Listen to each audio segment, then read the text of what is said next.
For vegetarians who are getting their B12 from dairy products, you have to understand that the usable B12 is destroyed by pasteurization. What pasteurization destroys is a carrier protein for the B12.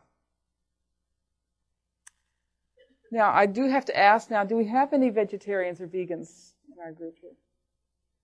Okay, that's fine, that's fine. I'm not going to stand here and say you have to eat red meat. You have to eat a big steak every day. Our diet is not about eating lots and lots of meat. We'll do questions at the end. You're having a hard time hearing? Did you find the AV person? If I stand like that, is that better? Is that better? Okay.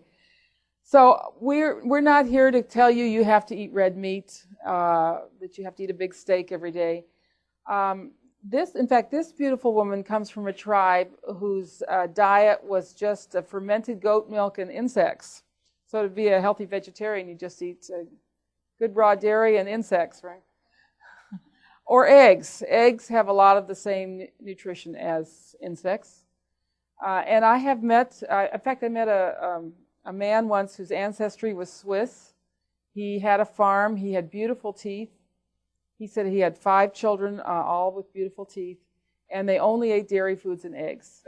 But they were raw, grass-fed dairy foods and his pastured eggs. So for some people, it is possible to be healthy on a lacto-ovo-vegetarian diet.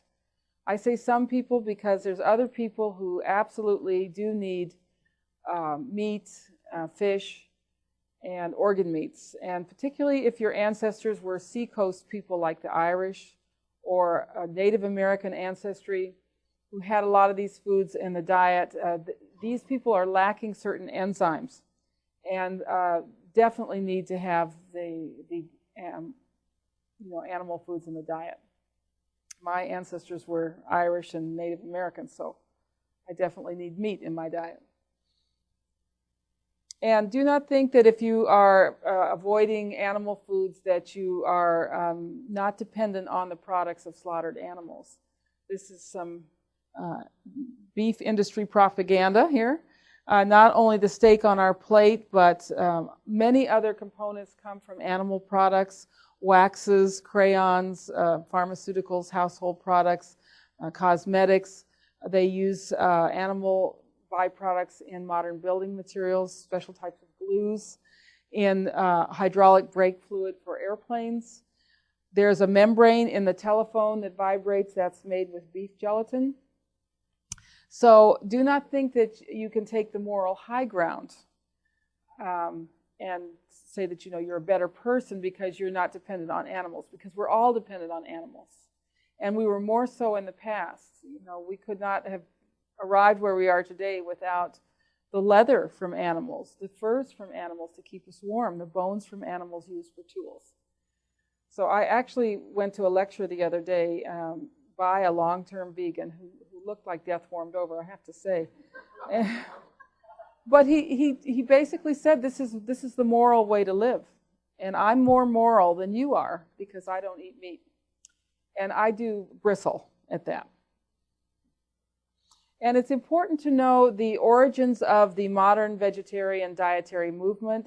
The American Vegetarian Society was founded by Sylvester Graham, who advocated a whole grain vegetarian diet to promote chastity and curb lust. It was for moral reasons that he promoted this diet. This man taught that mothers should never hug their little boys because it might elicit sexual feelings. Boys should sleep on hard beds. And he had extremely violent treatment for little girls who showed any sexual feelings. And it works. This diet does depress libido for sure. And then John Harvey Kellogg was the other very famous person who promoted this kind of diet. He promoted a high-fiber vegetarian diet to combat the twin evils of constipation and natural urges. He preached against sexual activity even in marriage. He was fixated on the bowels. This is where we got the notion that you should have a bowel movement 2 or 3 times a day, which is not correct. So the point I'm trying to make here is these men were nutcases. They were really horrible people, probably with a lot of serious hang-ups of their own.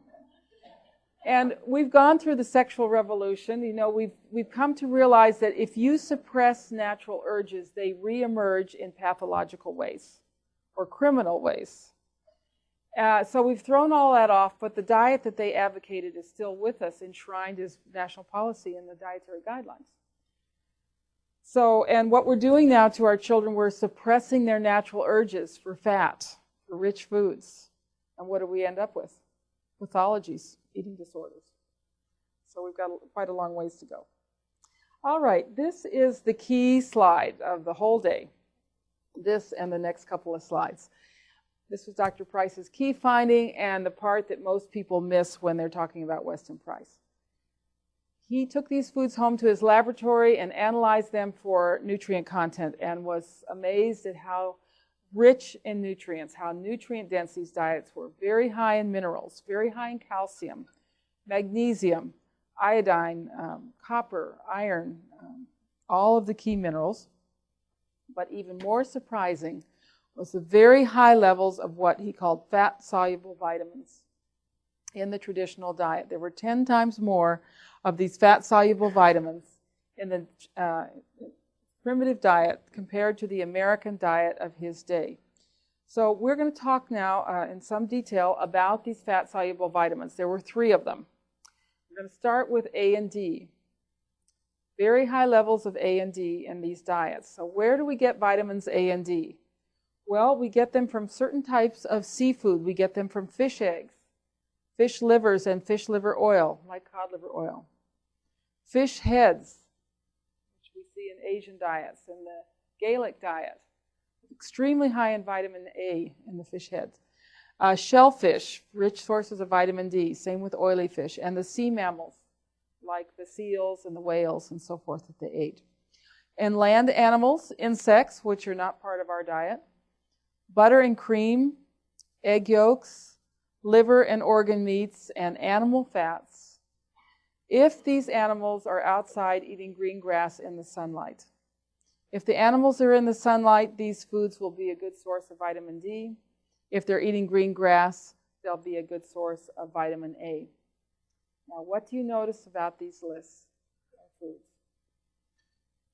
These are all the high-fat, high-cholesterol foods that we're being told not to eat. These are the demonized foods. People are afraid of these foods. Oh, we can't eat butter and cream. It's full of saturated fats, and egg yolks loaded with cholesterol. Oh, if you eat liver, you're going to poison yourself with vitamin A. And the organ meats loaded with cholesterol. And whatever you do, don't eat any animal fat. Use the vegetable oils instead. And the latest victim of this smear campaign is the seafoods, which are considered now dangerous because of their mercury content. And I'm going to come back to this subject of mercury. We actually, in traditional diets, have some very strong protection against mercury. And there's always been mercury in seafood, mercury in the oceans. So basically what I'm saying is the basis of a healthy diet is including as many of these products as possible in your diet. Some you may not like, some may be unavailable. Nevertheless, to include as many as possible. So that's a very different message than the one you're hearing everywhere else.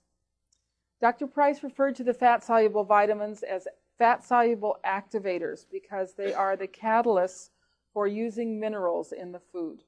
He said it is possible to starve for minerals that are abundant in the foods eaten because they cannot be utilized without an adequate quantity of the fat-soluble activators. So you can be eating organic food and mineral drinks and a lot of emphasis on high mineral foods.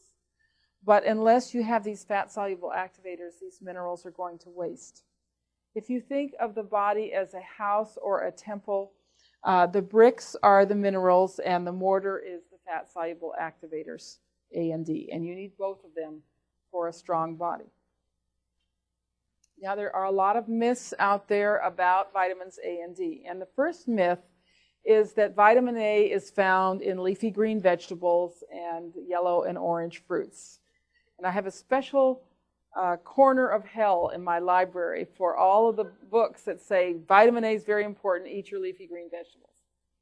What's in these plant foods is not vitamin A, it is the precursors called carotenes. And if you go to a biochemistry textbook or the Merck manual, you will read there's no vitamin A in plant foods. It's not the true vitamin A, it's the precursors.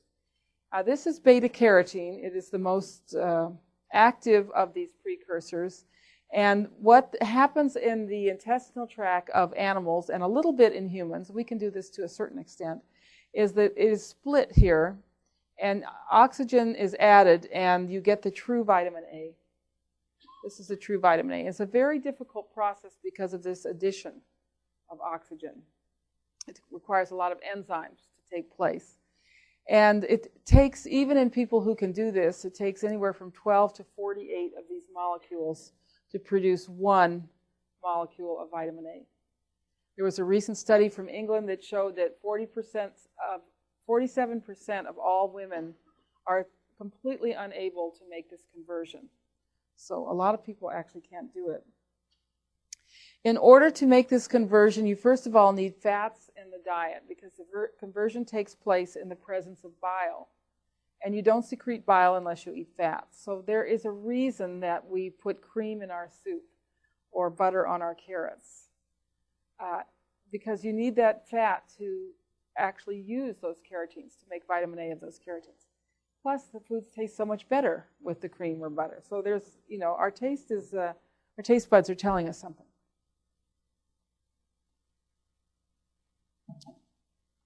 A lot of enzymes are involved. Thyroid hormone is involved, and so is vitamin E. Now, one thing we do know is that babies and children cannot make this conversion. They cannot store vitamin A very well. They just don't have everything online to do this. And this is why babies need to start out on animal foods, rich in vitamin A. It's why children don't like vegetables very much. I have mothers calling me so worried, oh, my baby doesn't like vegetables. Well, don't worry about it. Babies can't do a lot with vegetables. And they need more vitamin A than adults do because they're growing and because they can't make it. The other large group that has this problem is diabetics. They very often lack enzymes to convert carotenes into vitamin A.